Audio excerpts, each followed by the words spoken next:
Yes guys, kamusta? Video 7 na tayo and to is paano mag-setup ng inyong mini starting DIY for beginners na kung ano man yung solar setup nyo.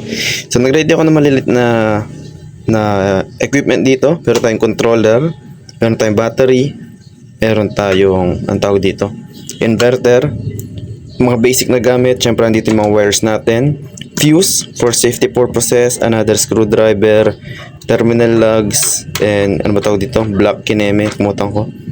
Then sa bandang baba andun yung ating kahoy kung saan natin ilalagay ang ating controller. Meron tayong L and plywood, basahan, pamunas na marumi, gunting, extra wire, and screwdrivers.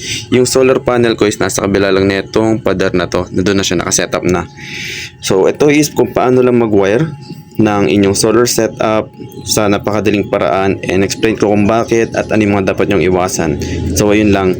So ito pa lang na mesa to is ito yung gilid ng aking work from home station at meron akong backup na pang pagising. So since tapos na tayo makapagplastikan sa ating mga katrabaho, excuse muna kayo at kayo magsa-sideline muna. Okay, so yun na siya, malinis na.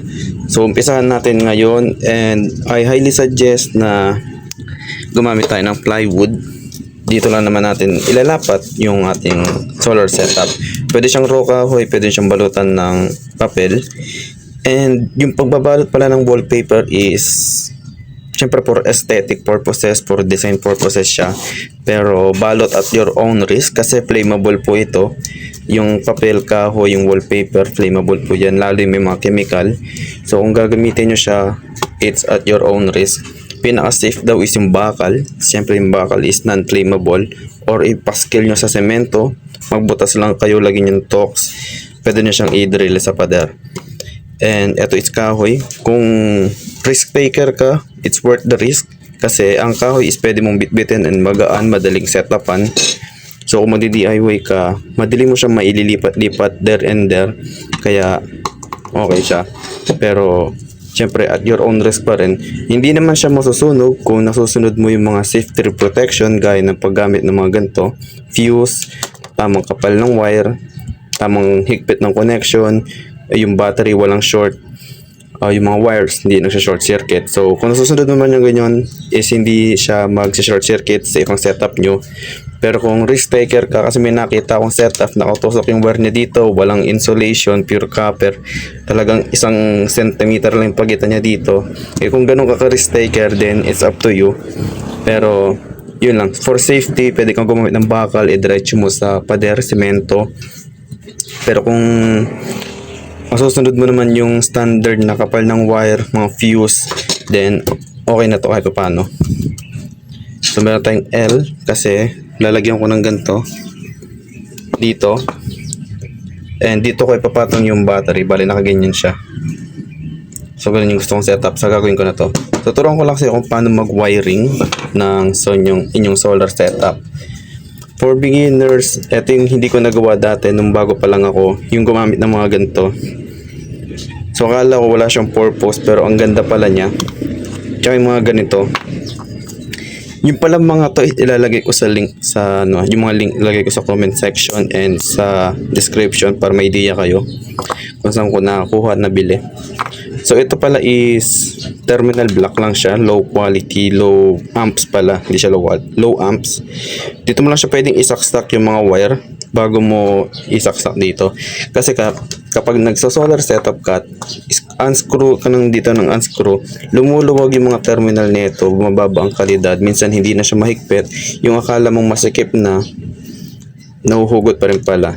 So to avoid na mag-loose yung mga screwdriver nito, pwede kang gumamit ng ganito para kung magtatanggal ka ng wire, ito yung unscrew mo, ito yung medyo masisira over the time ng pag-unscrew mo.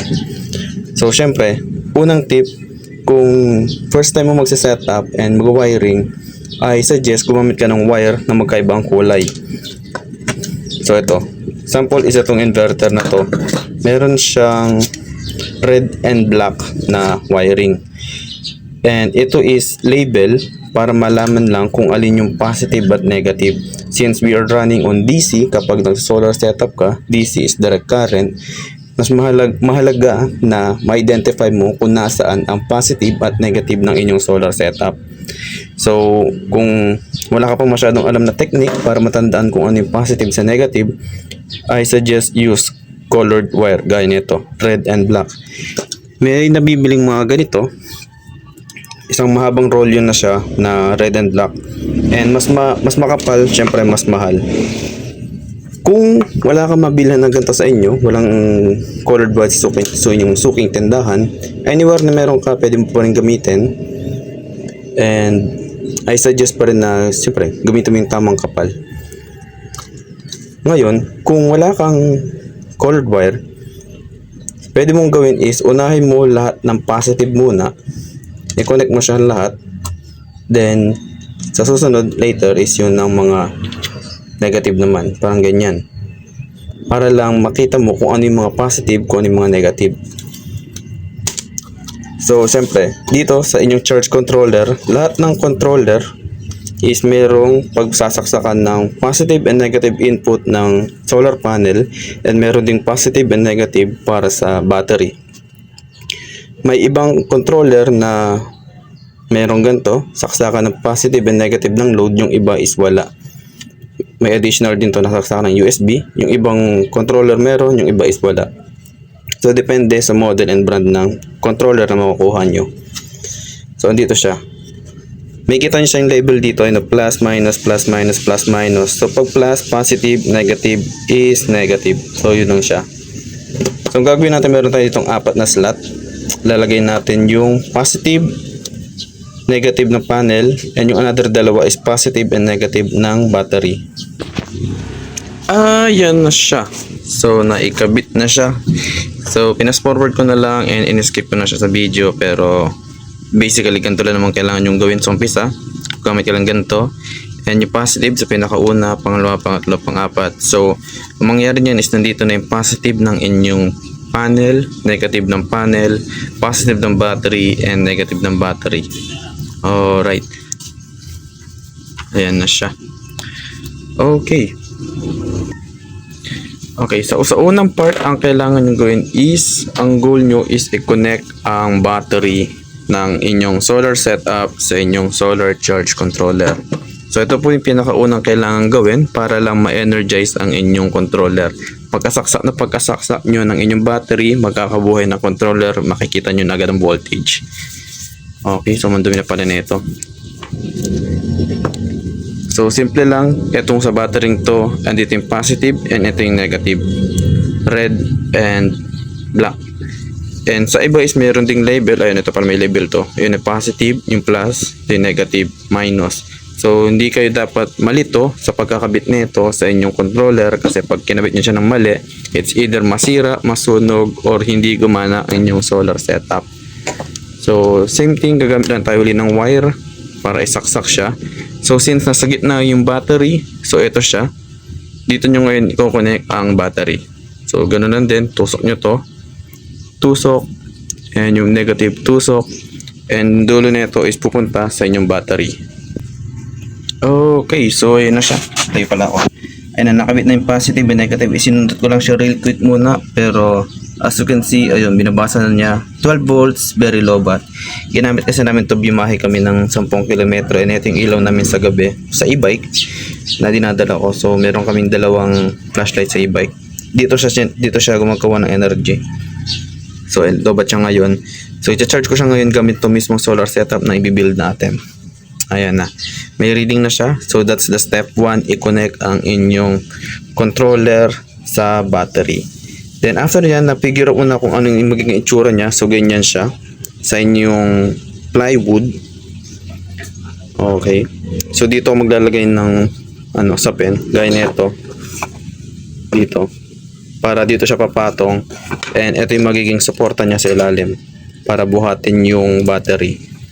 Since may space pa ako dito, pwede ko pang i-adjust ng konti sa ibabaw para mas kumapit to. Ganyan ba? Okay. So ayan na siya. So next step is kailangan mo na ngayon i-screw ang inyong controller dito. And i-screw ko na rin itong maliit na plywood dito para may patungan nito. Alright. Okay, so ayun na siya. Nalagyan ko na siya ng screw doon. And dito is meron na rin siyang screw, so nakafix na siya.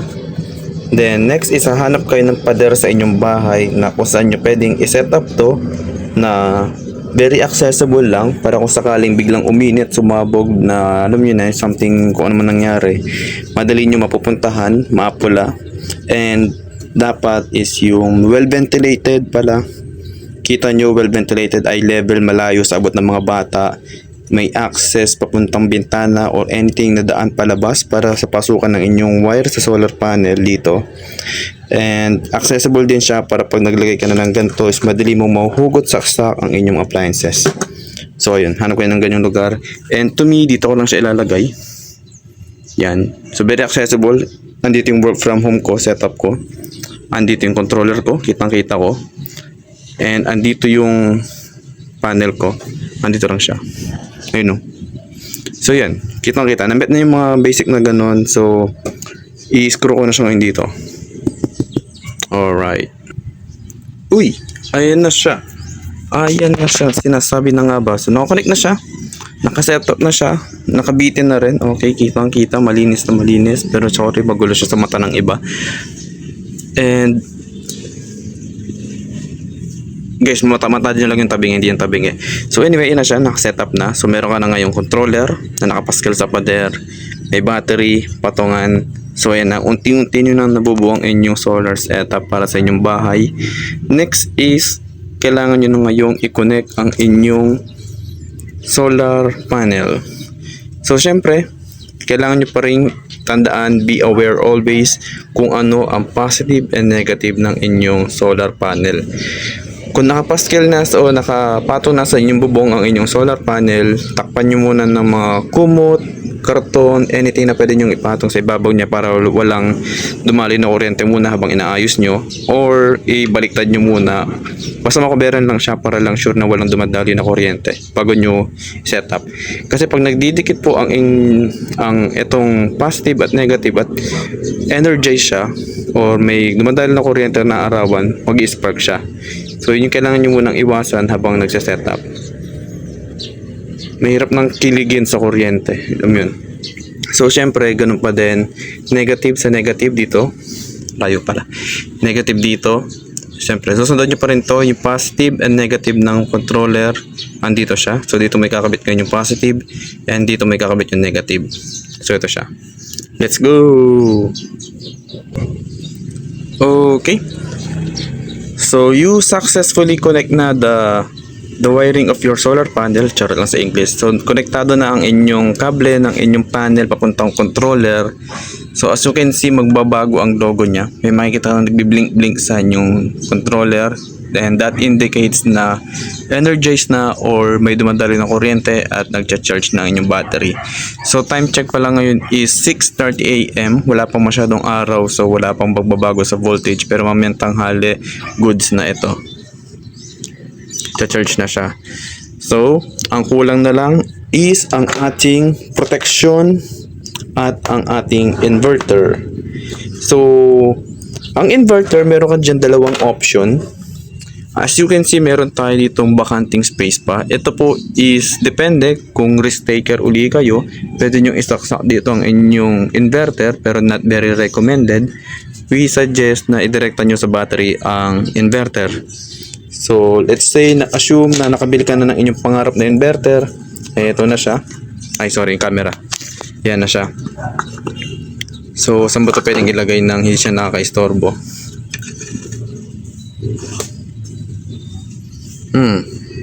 Wala. Kahit anong pesto niya, naka-istorbo siya. Dito na lang siya siguro. Now, kailangan natin ng something na pagkukonekan. So dito sa battery na to, gagamit ako nito, black terminal. Ang reason is kinakalas ko ito lagi, kaya siya ganyan.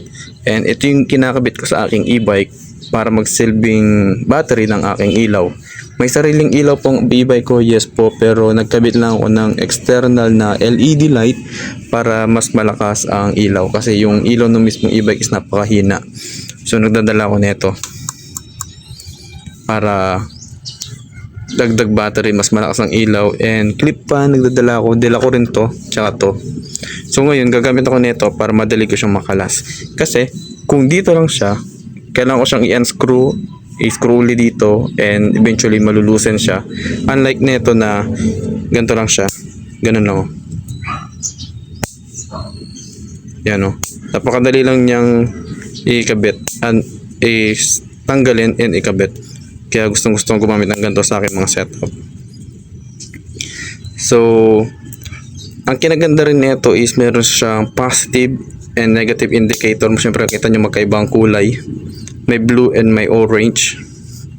So ang ginagawa ko is yung red or tong orange is sa red and blue sa black para indicates negative, and I try my best na maging consistent doon para kahit magkandalito-lito na, alam ko kung nasaan pa rin ang aking positive, alam ko pa rin kung nasaan ang aking negative.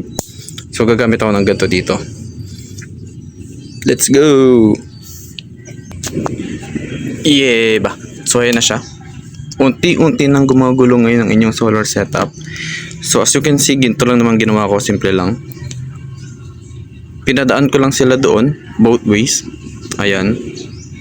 So ito pa rin siya, na-connect yung negative nito papunta sa blue, and yung blue nito is papunta sa negative ng controller. And yung plus nito na-connect sa orange, and yung another slot ng orange is papunta rin sa positive ng battery slot ng controller. So basically dumaan lang doon. Ang reason kaya ko lang pinadaan dito is kasi meron tayong idadagdag dito. So binibigyan lang tayo nito ng additional slot para mag-connect ng another, nang hindi tayo nahihirapan mag-unscrew and mag-connect ng mga maraming wires. So yan siya. So ngayon ang gagawin ko dyan ngayon is meron pa tayong another dalawa sa taas and another dalawa sa baba. So syempre bago ang lahat, maglalagay ulit tayo ng ating protection. Ulit pala, ngayon pa lang pala ilalagay. So ang protection is meron siyang, ito is fuse holder. Maliit lang to and available sa iba't ibang uri ng amps mula 1, 2, 3, 4, 5, 10, 20 amps itong gantong fuse holder. Minsan ginagamit din daw sa motor, pero pwede mo rin gamitin sa inyong solar setup. Trabaho ng fuse is kapag nag-over overload ang inyong circuit, pupatok siya, kakat niya ang circuit.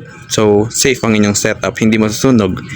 So ilalagay ko ito ngayon sa pagitan ng battery papunta sa controller and inverter. Doon ko siya ilalagay para hindi sumobra ng higop dito. Kasi isa lang naman ang ating panel and nandito lang siya sa very lilim. So malabo o napababa ng chance na mag-overcharge siya.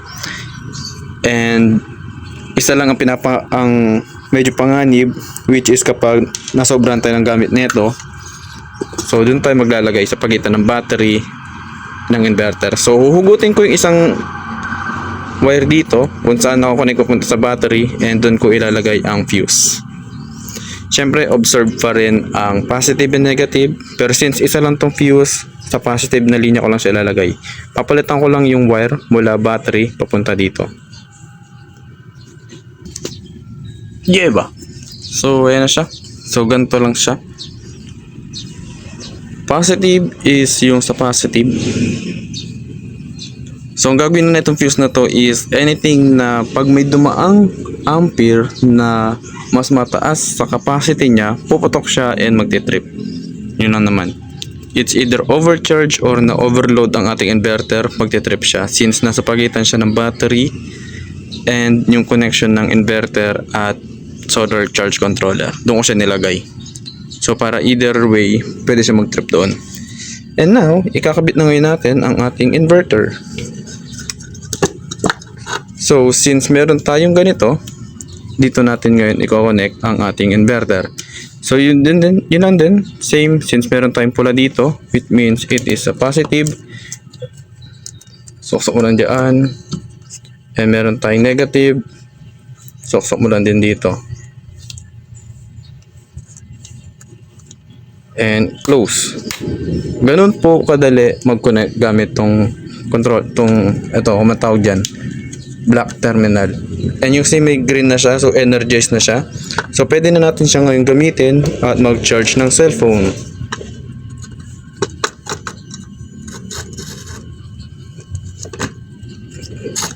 Oh, come on, sikip. And voila! Congrats! May solar setup ka na. So, yun lang. Hugutin ko muna kasi wala man ako charge ng cellphone. Ayan siya.